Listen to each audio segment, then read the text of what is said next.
Biya zawil futana bisidqi wa tablighi wal amanah.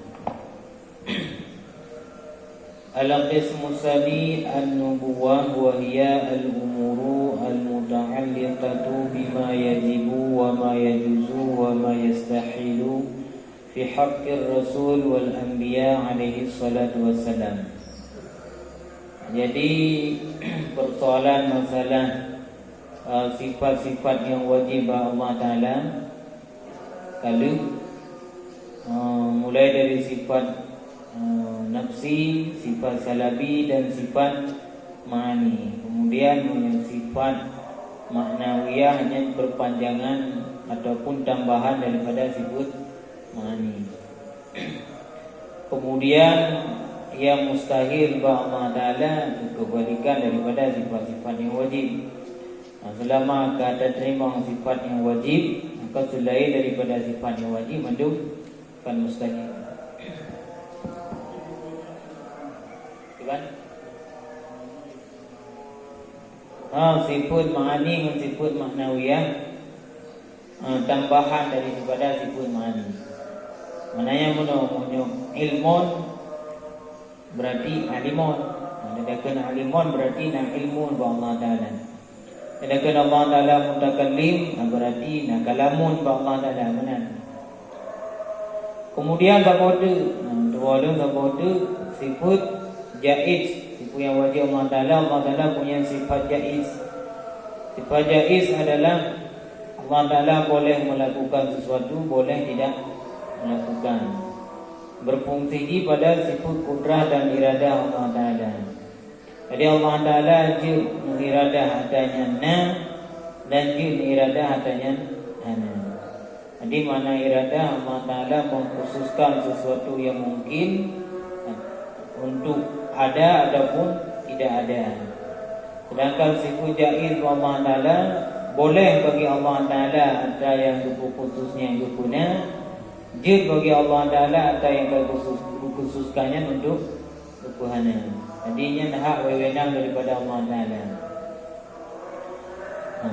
Tanya tak kerja dalam program tanya tak kerja pasti lebar.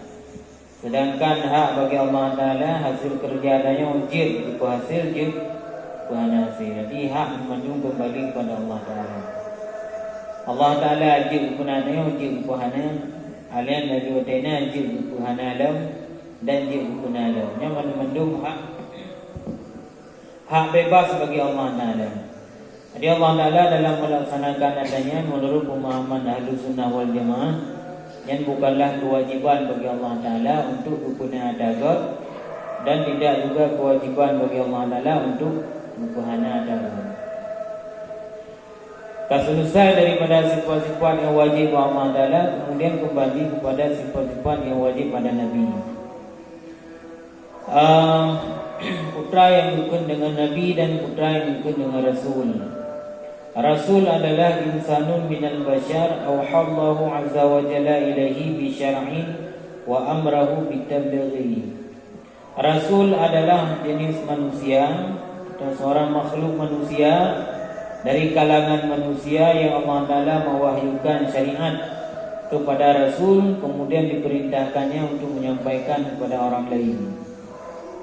Jadi Rasul sepurukan pengertian Rasul adalah manusia.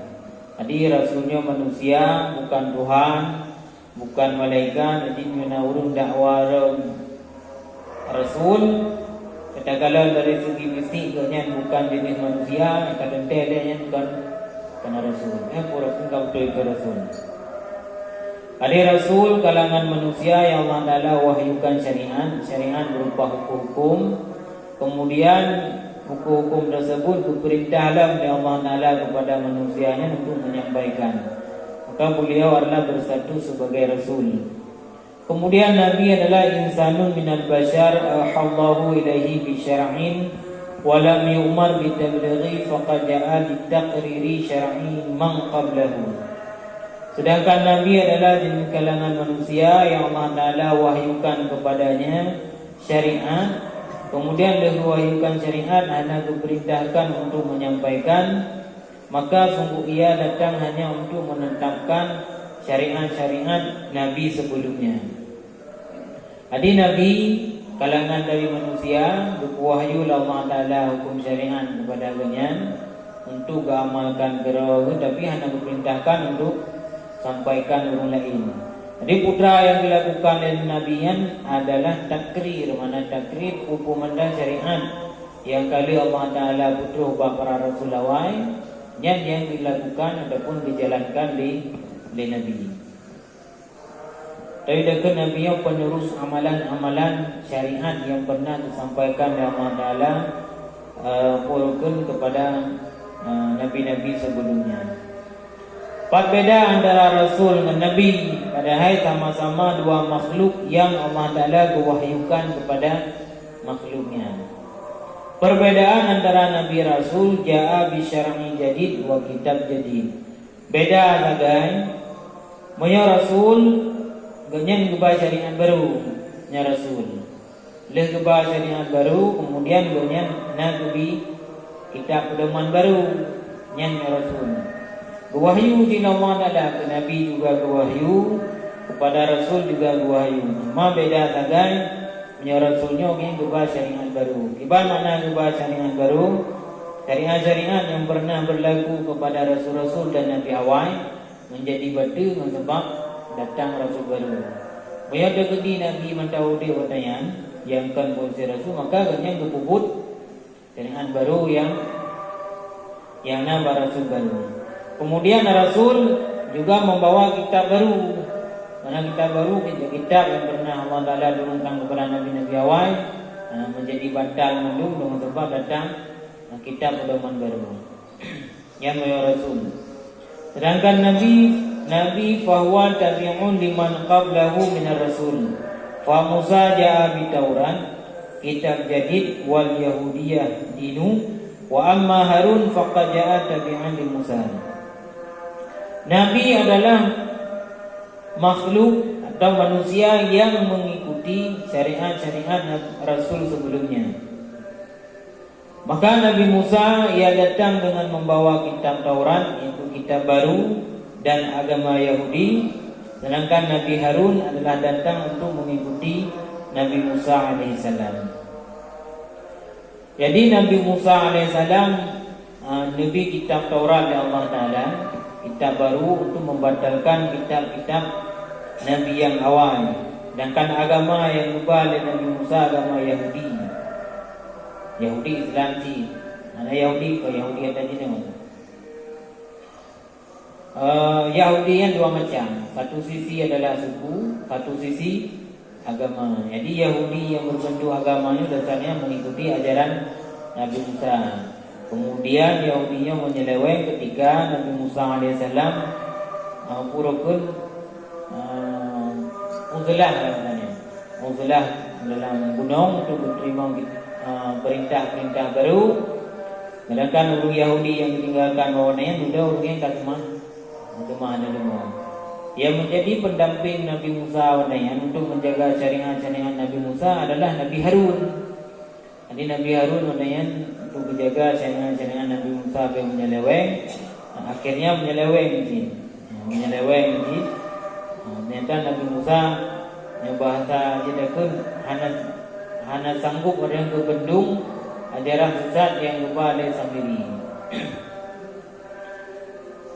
Kemudian putra hukum mengutus Rasul. Hukum mengutus Rasul adalah fadlu minallah wa rahmatun wa la yajibu 'ala Allah syai'un khilafan lil mu'tazilati al-qailina bi wujubi irsalihim. Hukum mengutus Rasul adalah bagian daripada rahmat dan karunia daripada Allah Subhanahu wa taala, bukanlah sesuatu yang wajib bagi Allah Taala. Berbeda hal pendapat dengan kalangan Mu'tazilah di mana mereka berkata bahawa mengutus Rasul hukumnya wajib bagi Allah Taala. Jadi utus Rasul pun wajib bagi Allah Taala, wajib. Bahkan wajib karena Allah Taala punya sifat jaiz. Allah Taala melakukan sesuatu bukan karena terpaksa, tapi karena pilihan bagi Allah Ta'ala, hak bebas bagi Allah Ta'ala. Allah Ta'ala ajak nak kirim Rasul, Allah Ta'ala jin hana kirim rasul. Tapi nasabo komunitas dalam agama lain, nang kalangan Mu'tazilah, urung yang lebih mengedepankan pemikiran logis dalam memahami agama. Bagi urung yang berpendapat bahawa ini adalah kewajiban bagi Allah Ta'ala. Artinya hanjit bagi Allah Ta'ala hana kirim rasul. Karena hana kirim rasul itu hana satu Tuhan. Tapi bagi pemahaman Ahlussunnah wal Jamaah ini bukan sebuah kewajiban. Mamnya dekedi hana kirim rasul, wajib sih bagi daya manusia untuk mencari tahu Tuhan. Cuma karena akan kirim rasul, kirim utusan Allah Ta'ala, maka ada tempat-tempat urung-urung yang hana tersentuh dakwah. Jadi bagi urungnya hukum hana berlaku lagi hukum berlaku padanya. Contoh misalnya urung tinggal di daerah pendalaman datan. Nah urung tinggal ini, urung bah ajaran agama, hana urung yang dakwah ni lah. Hingga urungnya Tuhan hana peduli, Nabi hana peduli, Zaku hana peduli. Jadi ibadat urungnya ikut tradisi yang kanan. Yang karena urung yang belum hana tahu syariat kanan, hana tahu bidai agama kanan, memang ada kedepu sama sekali. Jadi urungnya pasti lagi urung udik segala butuh Nabi, lagi urung udik teman pantaran. Tapi ketika kata dakwah dengan urungnya anak imani, anak batih, yang baru dosa. Kemudian putra tugas para rasul. Wadhifatu rasul tablighu syar'illahi ta'ala wa hidayatul bashari wa da'watuhum majaniyatun rabbaniyah. Tugas para rasul adalah menyampaikan syariat Allah Ta'ala, kemudian memberi petunjuk dan mengajak mereka secara berjemaah-jemaah. Tugas rasul cuma betul syariat. Tugas rasul sampaikan baurung nyaw perintah Allah Ta'ala, nyaw nempur surga dan bukunya ada taman neraka. Selesai tugas rasul.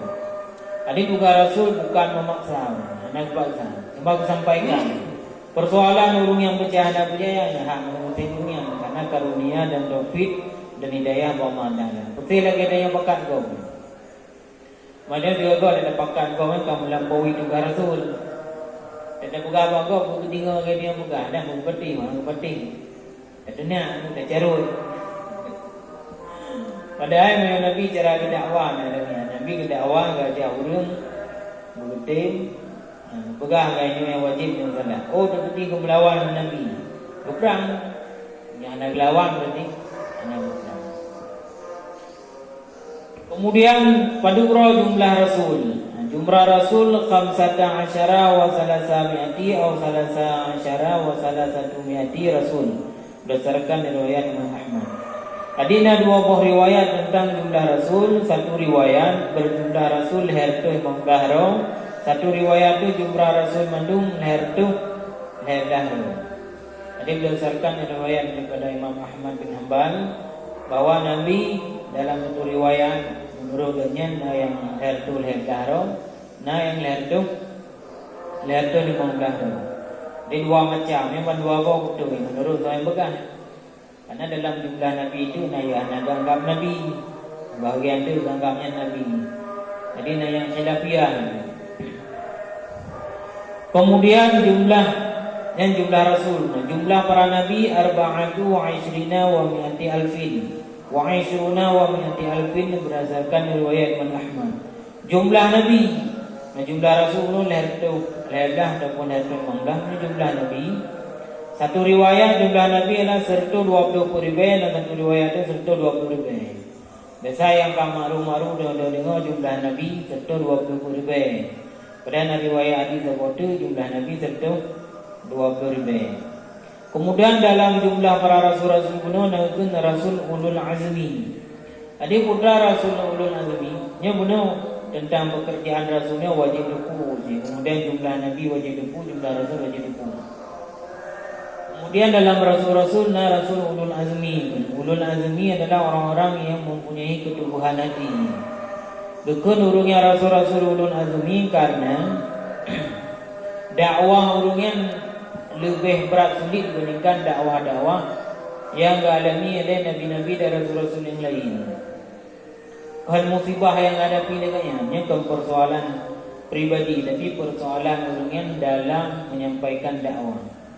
Nanti jadi pertanyaan, bahkan Nabi Yusuf menaruh dalam Nabi Ulul Azmi. Nabi Yusuf yang merokok bala hanya untuk pribadi, musibah pribadi. Nabi Yaqub musibah untuk pribadi. Sedangkan Nabi Nuh, Nabi Ibrahim, Nabi Musa, Nabi Isa dan Nabi Muhammad SAW, urungnya adalah urung-urung yang mendapat musibah paling besar yang dari umat, bukan dari orang lain. Jadi waktu itu dakwah, ternyata usaha dakwahnya mendapat tantangan yang maha dahsyat dibandingkan dengan umat-umat Nabi lain. Contoh itu Nabi lagi Nabi Nuh. Nabi Nuh pergi umur Allah Taala 10 tahun. Mulai berdakwah Nabi Nuh umur 20 tahun, 10 tahun, urung 20 tahun, sekurtu 20 tahun. Kedakwah Nabi Nuh alaihissalam umat 200 tahun. Manduk nantri kemudian waduh. Aku lagi yang bakal yang karena memang tantangan kalian ataupun urukan umat bajunya beratan menentang. Sampai udah melangkapai Nabi Nuh ini. Saking urungnya beratan ada percaya kepada Nabi Nuh alaihissalam. Bahkan urung paling terdekat gitu. Sebabnya urung paling terdekat dengan Nabi Muhammad lebih tinggi daripada urung lain. Urung roh ada bukan ini. Sebab urung dia itu kedai mana roh kan Nabi ni. Ini enam persoalan. Makanya Nabi Musa, Nabi Nuh alaihissalam anggap Nabi paling berat dalam purukun menerima bencana atau bala daripada umat. Kemudian Nabi Ibrahim alaihissalam, Nabi Ibrahim yang hidup pada masa Raja Namrud. Termasuk paling susah Nabi Ibrahim karena lahirkan kan. Jadi semenjak kecil bayi-bayi pun dah mulai purukun diincar oleh Raja Namrud untuk dibunuh. Kerana Nabi Ibrahim alaihissalam berselamat dengan karena sama lagi cerita Nabi Musa. Kemudian Nabi Musa alaihissalam juga menang Nabi Isa alaihissalam.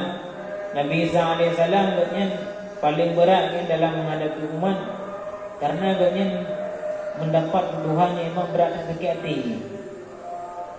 Tuduhan dari urung yang pertama kan dituduh purukun anak di luar nikah. Ini yang paling berat bagi Nabi Isa alaihissalam. Kemudian Nabi Isa alaihissalam pun paling berat bagi kalian ketika kalian didakwa sebagai Tuhan. Walaupun Nabi Isa alaihissalam dah lepas ulangan karena kan diburu untuk dibunuh. Karena bangkut roh Nabi memang diburu sampai untuk dibunuh. Yang tantangan paling terberat bagi Nabi Isa alaihissalam. Dan Nabi Muhammad yang ma'ruf. Yang pertama agaknya secara ekonomi sudah tinggal di Mekah di boikot. Kemudian ini upah kira mana batai diusir dari kampung halaman macam-macam. Hanya musibah-musibah paling raya yang dirasakan oleh Nabi Muhammad SAW. Kemudian berkenaan tentang masalah Rasul istafa wa ikhtiyar min Allah Ta'ala wa liman yasil wa lam yasil abdu bi ta'ah ila darajati rasul awin nubuwah. Kemudian Rasulnya adalah pilihan langsung daripada Allah Ta'ala. Dan seseorang tidak akan sampai dengan berbuat taat setaat-taatnya kepada derajat Rasul ataupun Nabi. Yang perlu kita ketahui bahawa Rasulnya memang pilihan langsung daripada Allah Ta'ala. Jadikan pemilu. Tegedi naurung itu berada taat, habis taat. Setiap berdetik ibadat kepada Allah Ta'ala, tetap urungnya tidak akan jadi Nabi dan Rasul. Hanya cara urung jadi Nabi dan Rasul. Urung mengaji ke Nabi Rasul tetap pilihan daripada Allah Ta'ala. Seandainya anak urung memang betul-betul dengan ibadat, paling-paling ingin jadi Aulia kan. Tapi untuk menjadi Rasul, nyahanji. Ini anak urung dakwah Rasul merumpok malaikat Jibril, Mikail macam tu. Dan sebagainya, tetap urungnya ke Rasulnya manusia biasa. Karena ada cara urung jadi Rasul. Kalau udah jadi Rasul bahasa Jawa, ini dah penting.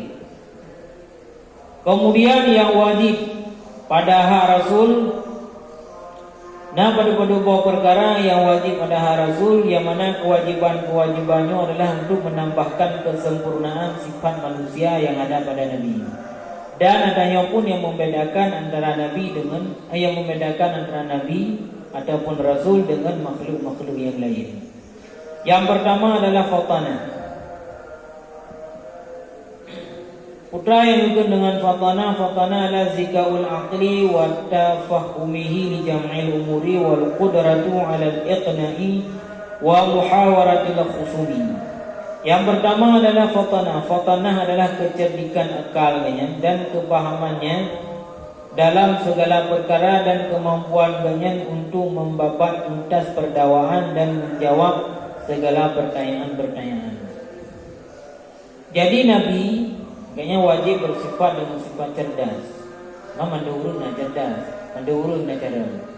Cuma beda raga antara cara mengenal Nabi dengan cara mengenal orang lain. Lalu cara mengenal Nabi nak bukan cara nabawiyah. Mana cara nabawiyah kecerdasan Nabi yang nak ikut campur Allah Taala. Yang kadang cara berpikir Nabi dengan cara berpikir Nabi. Mana cara berpikirnya, dia berpikirnya hanya untuk menyelesaikan perkara yang sedang terjadi. Sedangkan kecerdasan Nabi ini kecerdasan visioner. Ada kata kecerdasan melampaui ke waktu-waktu yang akan datang. Yang kadang orang nak berfikir sampai tu mana. Contoh kecerdasan Nabi sebelum Nabi diangkat menjadi Nabi. Kecerdasan yang digunakan Nabi untuk pada saatnya. Pada menyelesaikan perkara batai kurukan Hajar Aswan. Hajar Aswan yang pernah karu bagi yang di kota Mekah. Seandainya bukan karena kecerdasan Nabi, sungguh muprang habis meninggal. Tapi karena Nabi cerdasnya bisa diselesaikan perkaranya, hingga perkara bunuh batai bisa dilakukan di Banputro Kabilah. Karena jadi muprang. Kemudian kecerdasan Nabi yang kedua, kecerdasan Nabawiyah. Kecerdasan Nabawiyah yang kecerdasan yang memang nak campur tangan Allah Taala. Bak masalah contoh bak wate perjanjian Hudaibiyah. Perjanjian Hudaibiyah. Tadi bahawanya Nabi pernah mungkin bahasa sahabat Nabi bahawanya teman akan datang kota Mekah dalam keadaan damai. Dalam perjalanan Nabi pasukan Nabi sebanyak 1,000 orang. Padahal Nabi menyampaikan para sahabatnya dajahnya mendapat senjata.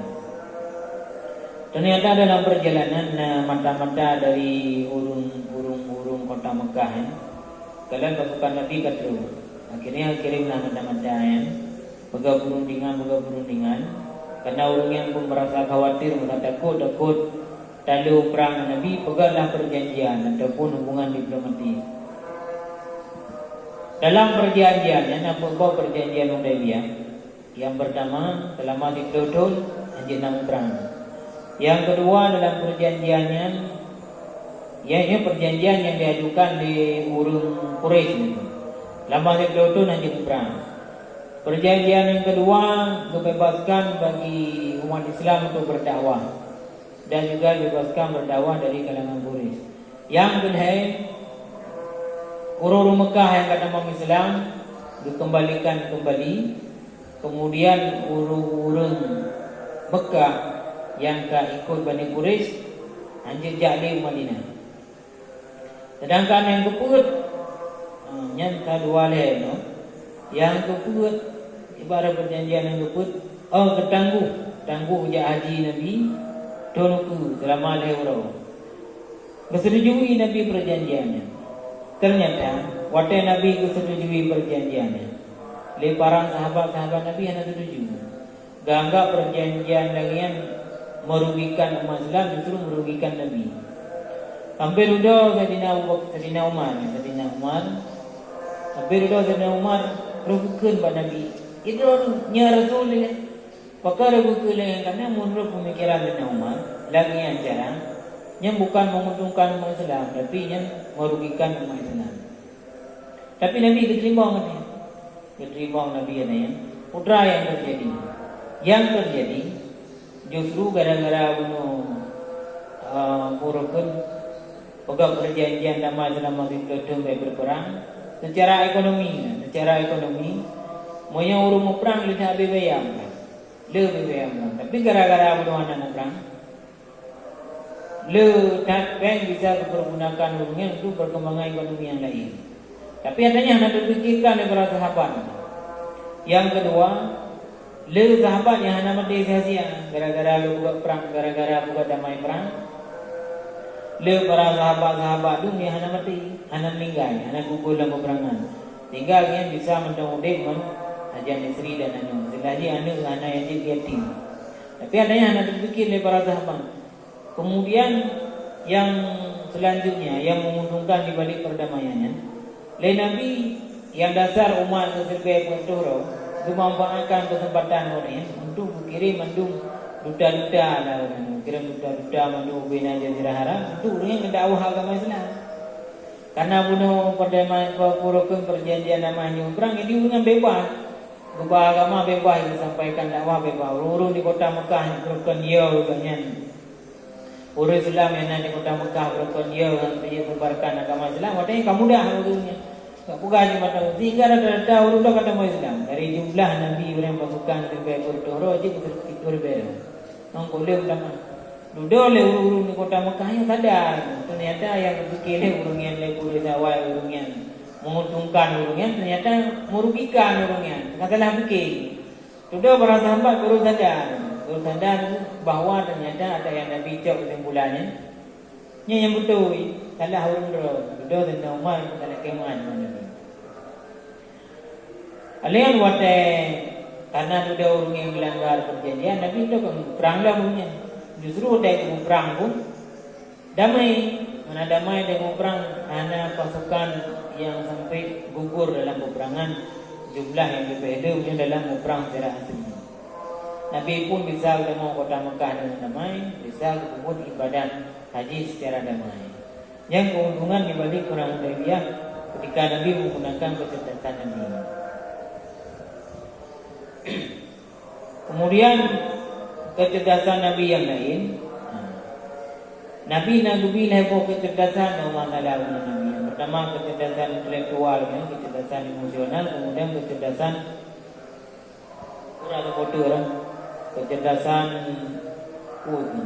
lain macam kecerdasan intelektual, kecerdasan emosional, kemudian kecerdasan mampu kena dua kemudian.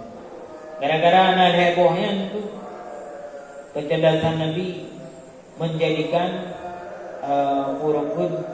menjadikan Nabi memahami arti kemanusiaan dunia.